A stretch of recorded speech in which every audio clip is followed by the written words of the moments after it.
On the upstairs landing of the house was a ladder which led up to Charlie's attic. "Please remove your watch, man," he said. "In my domain, time doesn't count. It isn't a factor." So I put my watch on the floor and I climbed up the ladder to the attic, which stretched out across the top of the house. Charlie had the whole space to himself. There were piles of records, and the 4 Beatles in the Sgt. Pepper phase were on the wall like gods. "You heard any good records lately?" he said. "Yeah," I said. "Yeah, man. A new Stones album. We played it at Music Society today at school and everyone went crazy. People threw off their jackets," I said, "and ties, and they danced. I stood on a desk." "You should have been there. You should have come to school, Charlie, just for that." I knew immediately from the look on Charlie's face that I'd been an animal, a Philistine, a child. Charlie threw back his hair and looked at me tolerantly for some time, and then he smiled. He said, "I think it's time you bathed your ears in something really, really nourishing, Kareem." So he put on a record by the Pink Floyd called Amagama. I forced myself to listen to this, while Charlie sat opposite me and rolled a joint. "Your father," he said, "he's the best, he's so wise. Do you meditate every single morning?" I nodded. A nod can't be a lie, right? "And do you chant every day?" he said. I said, "No, we don't chant every day." Charlie handed me the joint. I pulled on it and handed it back, managing to sprinkle ash down the front of my shirt and burn a small hole in it. I was so excited and dizzy I had to stand up.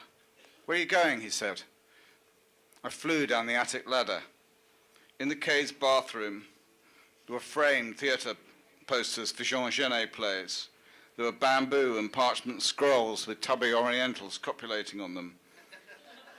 There was a bidet, which I'd never seen before. As I sat there with my trousers down, taking all this in, I had a revelation. I could see my life clearly for the first time, the future and what I wanted to do forever. I wanted to live always this intensely. Mysticism, alcohol, sexual promise, clever people, drugs. I hadn't come upon it all quite like this before, and now I wanted nothing else. And Charlie, I loved him. I stood in the upstairs hall. The house was silent, except for the sound of the Pink Floyd. I crept down the stairs to the ground floor. The living room door was open. I peered around into the dimly lit room.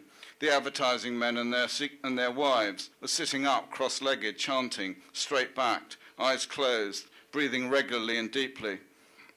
But neither Eva, Charlie's mum, nor my dad were in the room. Where could they have gone? So I left the Buddhas, and I went through the house and into the kitchen. The back door was wide open. I stepped out into the darkness. I got down on my knees. I knew this was the thing to do. I crawled across the patio. I could see vaguely that at the end of the lawn was a garden bench. And as I crawled closer, there was enough light for me to see that Eva Kay was on the bench, and she was pulling up her kaftan up over her head. If I strained my eyes, I could see Eva Kay's chest. And I did strain my eyes. I strained them until my eyeballs went dry in the sockets. But eventually I knew I was right. Eva Kay had only one breast. Where the other usually was, there was nothing as far as I could see. Beneath all this hair and flesh, and virtually concealed from me, was my dad. I knew it was my dad, because he was crying out across the Beckenham Gardens with little concern for the neighbours. "Oh God, oh my God, oh my God." He went. Was I conceived like this, I wondered, in the suburban night air, to the wailing of Christian curses from the mouth of a renegade Muslim pretending to be a Buddhist? With a crack, Eva Kay slapped her hand over my dad's mouth. This was a touch peremptory, I thought, and I jerked forward almost to object. But my God, could Eva Kay bounce? Head back, eyes to stars, she kicked up from the grass, her hair flying. But what, I wondered, of the crushing weight on my dad's arse? Surely the impress of the bench would remain for days. seared into his poor buttocks like grill marks on steak. I hobbled away. Upstairs, Charlie was lying on his back on the attic floor. I took the joint, removed my boots and lay down. "Come, lie beside me," said Charlie. "Come closer." He put his hand on my arm and he said, "Kareem, you're not to take this badly, all right?" "No, never, whatever it is, Charlie," I said. He said, "You've got to wear less." "Wear less, Charlie?" "Yeah. Dress down a bit," he said. He got up on one elbow and concentrated on me. His mouth was close. I sunbathed under his face. "Levi's, I suggest," he said. "Levi's, with an open-neck shirt, maybe in pink or purple, and a thick brown belt." He said, "Forget all about the headband." "Forget the headband?" "Yeah, forget it." "You see, Kareem," he said to me, "you tend at the moment to dress a bit like a pearly queen." I, who only wanted to be like Charlie, as clever, cool in every part of my soul, tattooed his words on my brain, Levi's.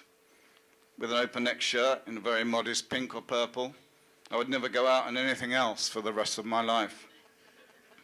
While I contemplated myself and my wardrobe with loathing, would willingly have gone home and urinated over all of my clothes, Charlie lay back with his eyes closed.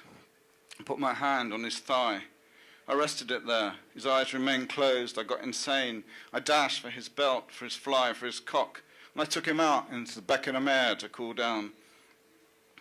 Now, I'd squeezed many penises before at school.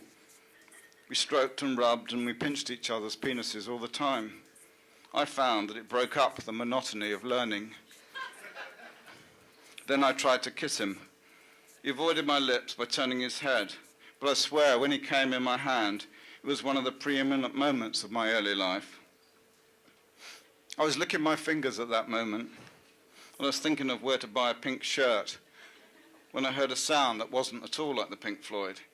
I turned and I saw across the attic my dad's flaming eyes, his nose, his neck, and his famous chest coming up through the square hole in the floor. Charlie swiftly put his cock away. I leapt up. Dad hurried over. Eva sniffed the air. She said, "Oh, you've been naughty, boys." "Why, Eva?" said Charlie. She said, "You've been smoking homegrown." Eva said it was time for us to go back. So we all climbed backwards down the ladder. Dad, being the first, trod on my watch at the bottom, trampling it to pieces, and then he cut his foot. In my house, I got out of the car and I said goodnight to Eva, and I walked away. From the porch, I could see Eva trying to kiss my dad. In the house, it was cold.